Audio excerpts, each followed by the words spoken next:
There's something about an underdog story that tugs on the heartstrings of a true football fan. The license to dream, the thrill of the journey, and the taste of unexpected success. We know you love these stories too, so we've stacked them in one place for you. The book, Soccer's One-Hit Wonders. Relive all the drama, plot twists, and incredible events from some of the game's most memorable underdog league title wins. Check out the link in the description below. Leicester City, the outsiders who upset the form book. Only the most die-hard of Leicester City fans would have taken up the offer of 5,000 to 1 ahead of the 2015-2016 Premier League season. A decent run in the FA Cup or League Cup maybe, but a chance to win the league against cash-rich clubs like Chelsea and Man City? Never. After all, Leicester had only been promoted to the top flight a couple of years earlier, and a 14th place finish in 2015 hardly looked like title-winning form. However, those punters who were brave or foolish enough to risk that seemingly outlandish bet were to be rewarded, as one of the craziest seasons in the history of the Premier League played out. The seeds of Leicester City's 2016 success were sown years earlier when the club was sold to the Asian Football Investment Group in 2010, fronted by Thai businessman Vichai Srivardhanaprabha. A poor start in the Championship that year led to manager Paulo Sousa being replaced by Sven-Göran Eriksson. When the team failed to earn promotion in 2012, Eriksson left by mutual consent, and Nigel Pearson arrived. Pearson would take the club up to the promised land of the Premier League when they became champions of the Championship in the 2013-2014 season. Pearson would leave the club after just one season in the top flight, with former Chelsea boss Claudio Ranieri taking the job just ahead of what would turn out to be the glorious 2015-2016 season.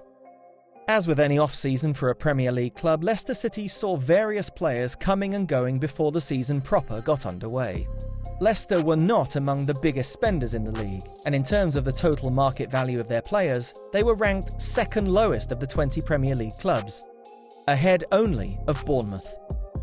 As is usually the case when it comes to transfer dealings, there were both hits and misses in terms of the players arriving at the club. However, some of the new arrivals were to have a major impact on the upcoming season, with recruits such as N'Golo Kante, Shinji Okazaki and Christian Fuchs becoming first-team regulars over the course of the season. These newcomers melded well with established players like Kasper Schmeichel, Robert Huth and, of course, English striker Jamie Vardy.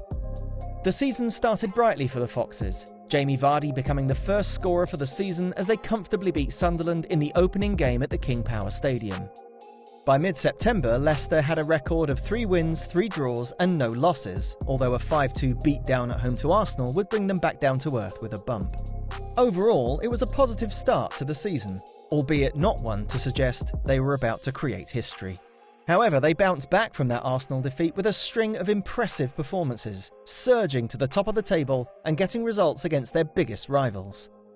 As the naysayers waited for Leicester to stumble, and just about every voice in the media was expecting them to collapse, the Foxes continued to show the resilience that had gotten them into their exalted position in the first place. A defeat to Liverpool was followed by an astounding 8 games unbeaten, including victories away to Spurs and Manchester City, and a 2-0 victory against Liverpool at the King Power. Arsenal continued to prove to be something of a bogey team though, winning 2-1 at the Emirates in the middle of February. But no other team would beat Leicester for the rest of the season. As chasers Spurs, United, City and Arsenal all faltered, Leicester City wrapped up the title with 2 games still to play. The city of Leicester could celebrate, as could the handful of hardcore fans who had taken up the bookies on their offer of 5,000 to 1. Jamie Vardy was undoubtedly the star of the 2015-2016 campaign, although this was no one-man band. Vardy finished the season as the Premier League's second top scorer with 24 goals, behind Harry Kane with 25, including that incredible record-breaking stretch of 11 goal-scoring games on the trot. Kasper Schmeichel in nets invoked memories of his famous father throughout the year, and the defence as a whole was one of the meanest in the league. Algerian winger Riyad Mahrez provided some inspirational moments, not to mention 17 goals, and was awarded the title of Leicester's Player of the Year by the fans, while the players themselves gave the title of Best Player to N'Golo Kante. The following season wouldn't bring the same success in the league, although Leicester did get to enjoy a run to the quarter-finals of the Champions League.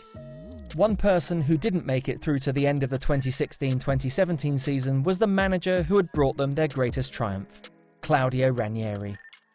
Football can be a callous business, and when results weren't going Leicester's way, he was removed from his post in February, to be replaced by Craig Shakespeare. Ranieri's time in charge of Leicester City may have been brief, but he will be forever remembered as the man who steered them to their lone Premier League title. Leicester City played in the third tier of English football in the 2008-2009 season, and yet, in just 7 years' time, they would be celebrating becoming Premier League champions. It's one of the most unlikely stories in the history of the game, and one of the greatest sporting underdog triumphs in any sport. Without spending a fortune, this blend of English and international footballers under their softly spoken Italian manager pulled off a footballing miracle. Of course, there was some good fortune involved. This was the one season when every one of the big clubs in England was enduring some type of struggle. And Leicester needed all of their players to meld and to play at the top of their games, which they did. Sometimes, even in the cutthroat world of professional football, dreams can come true.